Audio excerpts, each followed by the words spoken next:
درود به همه همراهان عزیز. نوع دیگری که از حسکننده گیم مجاورتی که با شما هستیم این نوع نوری هست. ما گفتیم نوع نوری را خیلی وسیع استفاده می شود.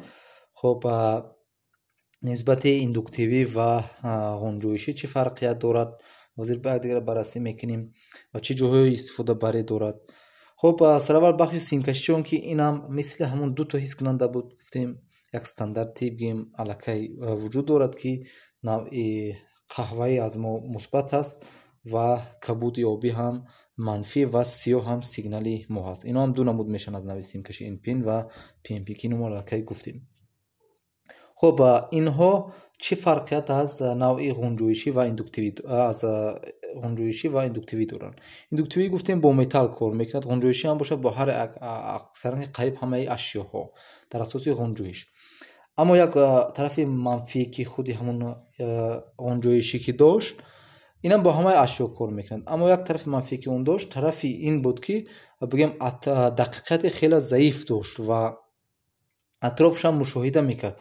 اما این نوع خیلی دقیق چین میکند و خیلی خوب میبیند و اینچنین ما این تنظیمات هم که داریم و وابسته از همون اشیایی که ما در اونجا میگذاریم میتونیم تنظیماتش انجام تیم و خیلی درست مثال همون اشیا رو الکی مشاهده میکند. خب بسیار از نوعهای اینها هم بالاشون یک تنظیمات دارن. ببینید اینجا الکی یک تنظیماتی هست که ما مسافه را الکی معین میکنیم تا حدود درکوری که اشیا باید بیند ما میگذاریم. نوع دیگرشون هم هست که هیچ تنظیمات ندارن و مسافه خاصی حس کنی دارن، از یک حدود تا یک حدود الکی حس میکنن. جایی که ما را دقیق درکور است از این نوع استفاده میکنیم، جایی که بگیم تند اداره میشن از این نوع استفاده میکنیم. خب این نوع هم از ما بینید با پلاسماس هم کار کرد، با آهن هم کار میکند، خب با چوب هم کار میکند، هر چیزی که هم باشد. خب اسرارش در چیز داخل این دو تا نور است. یک تاش هم نوری که از داخل خودش ارسال میشود و آمده به یگان اشیا بگیم میرسد و بعدا هم همون نور میگردد میرود در طرفی همون بگیم قبول کننده. دو بگیم یک تاش بود ترانسمیتر و دویمش هم رسیور. یک تاش نور روی میکند و یک تاش هم قبول میکند. خب حتما که باید که نور روی کرده شود و قبول کرده شود. وقتی که زمان به یگان اشیا میرسد و نور بگیم اونجا اومدنش دیگر خیلی میشود، خیلی وابسته به رنگی که همون اشیا دارد. زمینی که همون اشیا دارد این الکی حس میکند که در اینجا یگان چیز هست یا که نور الکی در این فضایی که ما داریم بینید یگان جو نور بریده نمیشد که به داخل این برگردد رود. ما زمانی که این نزدیک میکنیم بینید نور الکی از اینجا میآید و برمیگردد داخل خودش، حس میکنید که یگان گیم اشیا هست. یعنی وابسته به همون نوری که داخل خودشون کار میکنن با استفاده از نور کار میکنن. همین نمودم با نوعی اولتراسونیک هم دارد که با صدا کار میکنه، صدا را میفرستند از قبول میکند.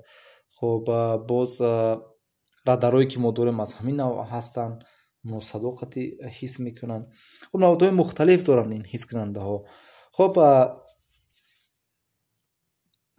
نسبت گیم حس کننده هایی که غنجویشی بود، این غنجویشی که ما داشتیم گفتیم حساسیت این خیلی خوب است، خیلی خوب حس میکند.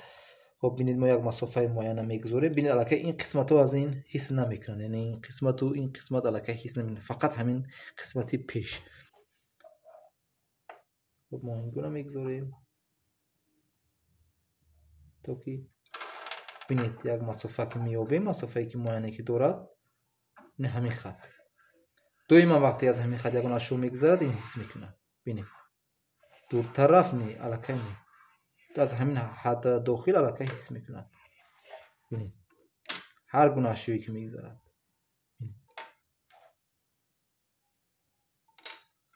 خیلی دقیق حس میکرد همین قسمت.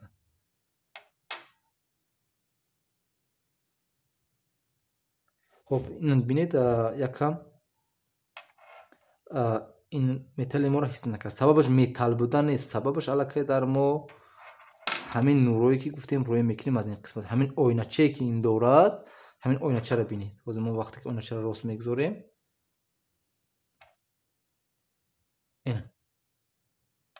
اینو ببینید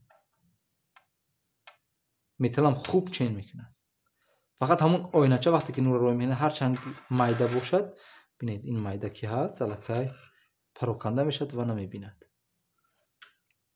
вақте ҷисми калон аст хеле озод мебинад.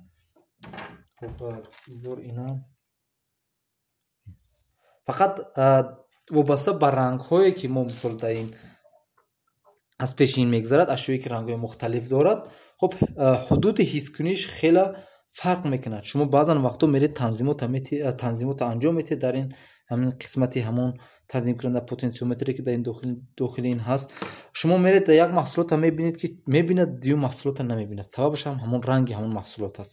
гуфтем аз дохили ин нур ирсол мешавад. ҳамон нур замоне ки дар ҳарзамина мезанад, яъне ҳар як ашё бигем ранги сурх аст, ранги сиёҳ аст, ранги сафед аст, аллакай дохили ин гаштан фарқият дорад.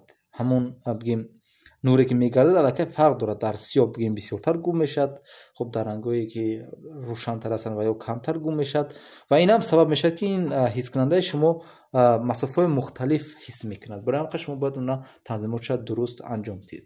ин буд дар бахши ҳискунандаҳои навъи нурие ки мо дорем дар саноат.